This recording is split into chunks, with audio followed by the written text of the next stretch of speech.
Yeah. So I just got her home. This is it's gonna be my first look at my 1971 Dodge. Well, I'll show it to you. You don't want to see me. I'm not that pretty. Not as pretty as this old girl. So what we got here is, ooh, look how short it is. Yeah, we have a 1971 Dodge D300 school bus, short bus. This was called the Mite. And they switched to a van form of this the next year. Anyway, it was made by Thomas in North Carolina. Looks like it was originally orange, or maybe that school bus yellow. I don't know. It looks darker than that. Maybe it was two-tone. I don't know. We'll get close up here in a minute and I'll show you. So yeah, 71 Dodge D300. Like it's a regular 1-ton chassis. Look, it's got the Dodge 300 right on there. And then you can see here closely the darker orange. The darker orange underneath this cheap white paint job. But yeah, so I just got her home. Well, to my home shop. It's not at my house. I'll never get it done if I have it at my house. Anyway, so I got it at the shop. Needs a lot of stuff, obviously. I paid like nothing for it. The guy was going to scrap it. This had been a storage. This had been in a storage lot for 10, 12 years. The license plate on it says 06, and the guy says that it was driven in there when that happened. I'm not sure about that because there was no air filter on it when I got it, and the air filter looks like it's been off of it for years. Who knows? Maybe someone just swiped it. Anyway, they hadn't paid storage on it in years, like 2 years, and he was like, "It's got to go." So I guess he told them, and they didn't want it, or they didn't want to pay the back rent actually. So he basically sold it just to get rid of it. I paid about scrap price for it. Actually, I probably paid less than scrap price. And this is in May 2019. So, whoop, pothole out here. So you can figure out about what I paid for it. Yeah, so this thing's pretty badass. All steel. I don't see any aluminum on it anywhere. I'm not sure if the windows are there. I'm going to find that out today. But there's wood in there. My guess is they took the windows out and then were too lazy to put them back in. So they just put wood in its place. Got this rear deck on the back. I'm going to want to tow with this thing. So I'm going to get rid of that deck. Gone. Because I want the tow hitch to be as close as possible for maximum strength, so you don't get a jackknife. So yeah, everything on it operates. This door, this door opens, even though there's no handle on the inside. So this was literally, just to keep kids out. And I'll have to figure out some way to open it from the inside. Ooh, need some grease. Looks like somebody did something here. Actually, maybe they put an air conditioning unit in at one point or something. I don't know. Most of the taillights and stuff are plastic and need to go. Yeah. So yeah, you can see 06 is the most recent registration. So someone started some kind of conversion in here. And you can see they did some flooring. Meh. Basically did kind of a half-assed job. Either that or it's a really old conversion. I don't know. But it looks pretty half-assed. I'm probably going to rip it all out. Almost definitely going to rip it all out. The captain's chair doesn't look terrible. It's really gross, but maybe I can recover it or something. I don't know. I'll have to find out. If that's a fully rotating one, then that'll be probably worth it. I don't know. But yeah, you can see from in here. I'll go ahead and keep going around it. You can see some stuff's been growing in here. And there's been some water getting in somewhere. I mean, the seals aren't that fresh, so who knows? Could be anywhere.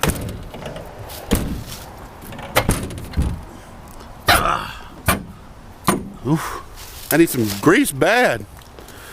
And you can kind of see back here.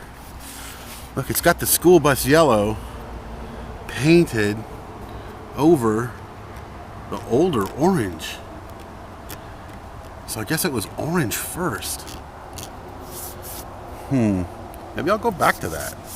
Or just sand back to it and leave it rat looking. I don't know. So yeah, here's the back window. Oh yeah, ain't no glass in there. Ooh.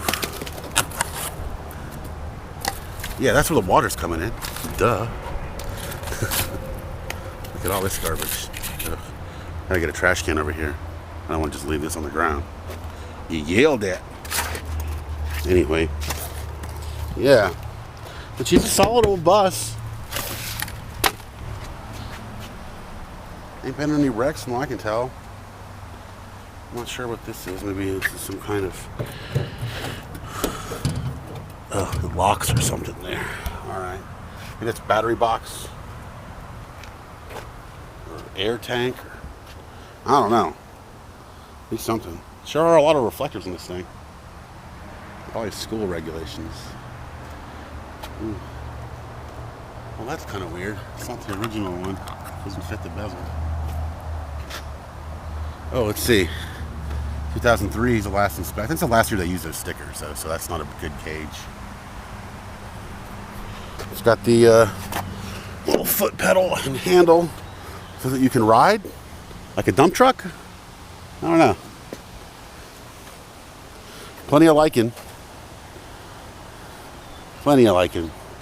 Hood's a little crumpled in the middle. For some reason, these late hoods seem to be the weakest of the three different style, or the two different swept line styles. Are there three? And there's three different grill styles. And I guess technically, hang on, I gotta set you down for a second.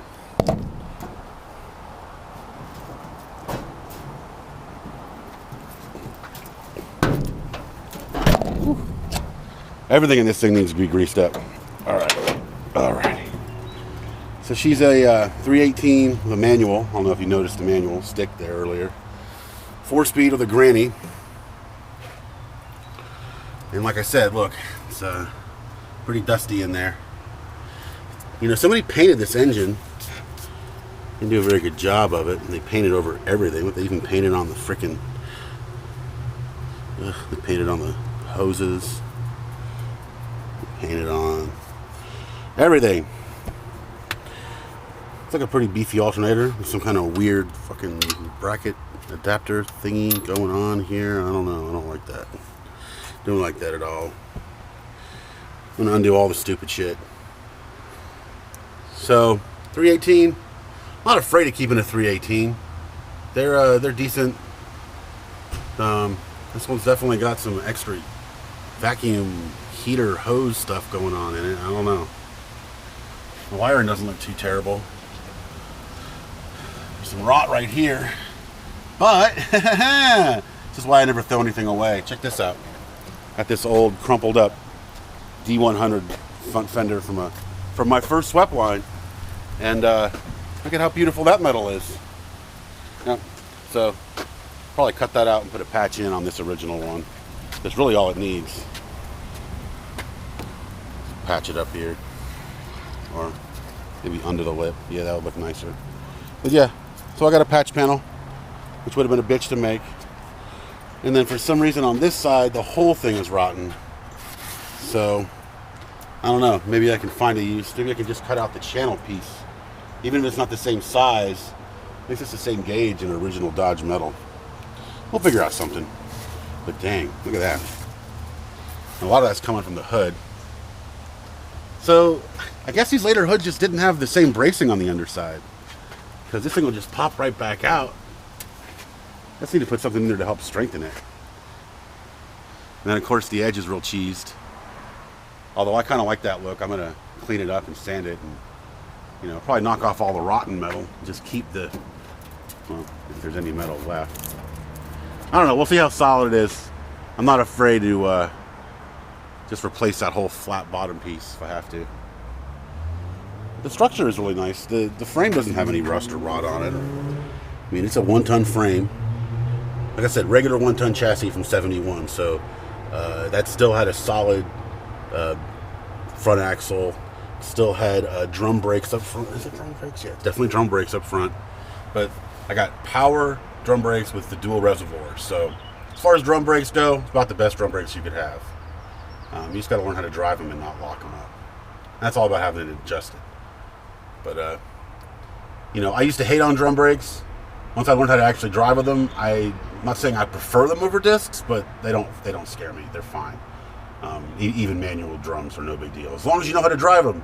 As long as you don't push them too hard. You know. So yeah, 318, 4-speed auto.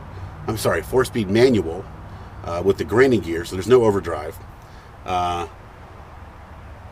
let's go inside and check it out. Oh, it's got a Dana 70 rear end with 4, 5, 6 gears. Now, I know that from decoding the VIN number. Or it's on the VIN plate, actually. So if it's original, that's what it is. So here we go. We're inside now. I already showed you this before. So just giving you an idea of the level of junk just lying around in here. Yeah, so all the windows are gone. It's funny, I see people replace those windows or get rid of them all the time. I bet I could find some. And even if I don't, I'm not opposed to figuring out my own window situation. My dad is in the glass business. It's all flat glass. I need windshield glass anyway. So we'll see. We'll see what I come up with. I mean, probably just plain flat glass for the front, but maybe I do something more decorative or just fill it in with metal in the back here. I don't know. We'll see. So I'm really curious about this one thing I saw that said that this was the shortest short bus ever. Because just this week I saw a guy that's got a 64 Dodge. Now that's a S400, which is a totally different chassis than this. It sits up higher. It's got the big five lug Bud wheels, which I'm so glad I don't have those. What a pain in the butt. These are regular 16s, or not even 16 and a halves. They're regular 16-inch 8-lug 1-ton wheels. Just normal as shit. These even look like they might be Fords. They don't have the fluted edge like a Dodge has, usually. I don't know. You know, being in a bus pool, it could have gotten wheels from anything. Although, man, nothing else would have shared these wheels. All the bigger vehicles have much larger sizes. You know, and then they even go up to 10-lug. So anyway, I saw the 64, and it was definitely shorter than this. Not a lot shorter, but it was only a 2-window. And I had been told 3-window was the smallest you could get. And, you know, 1, 2, 3 of the big windows. They aren't counting this little half guy here. So, but it sat up higher. It had the 400 chassis and the S series, not the not the D series, which I guess is like their bread truck series or whatever. I think it's, or it's not their bread truck. It must just be their utility trucks or whatever. I'm talking out of my ass right now. Anyway, I love these early 70s ones that have the little Pentastar hiding right there on the fender. It's cool. I like the. I'm going to keep all the badging. I'm going to take it off while I fix it up, but it'll go back on there. A little rotten here, but hey, I've seen way worse. And I'm going to embrace the scars. I'm not going to try to fix them too much. I don't want this thing to be a perfect work of art. I want it to look like it's lived a life, you know? So I'm going to clean it up. I'm going to peel off as much of this white as I can and see what I can find underneath. Looks like there's a couple layers of white over on this side. Some primer. I don't know. It's like if I hit it with a pressure washer, I could maybe get a lot of this to come off. That looks like black. I wonder if I can find whatever purpose it served underneath all this paint. You know, who it belonged to or whatever. And then this is neat. This must have been added as a camper thing. They never actually finished it.